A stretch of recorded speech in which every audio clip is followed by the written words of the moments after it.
បងប្អូនបើនិយាយពីប្រពៃណីទំនៀមទម្លាប់ខ្មែរយើងតែងមានប្រភូមិនៅមុខផ្ទះបាទព្រោះប្រភូមិគឺជាទេវតានៅចាំថែរក្សាម្ចាស់ផ្ទះបាទហើយចំណាំមើលថាផ្ទះណាមានប្រភូមិគឺផ្ទះនឹងគឺជាផ្ទះរបស់ខ្មែរបាទ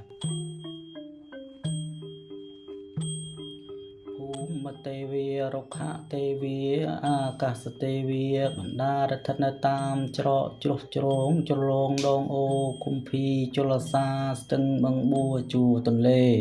ព្រមដោយទេវតាទេពធីតាដែលថែរក្សាព្រះសទ្ធោព្រះចេតិយព្រះមហាពោធិព្រឹក្សព្រះវិហារគ្រប់វត្តអារាមក្នុងខេត្តខណ្ឌប៉ុនសីមាក្នុងព្រះរាជាណាចក្រកម្ពុជាធិបតី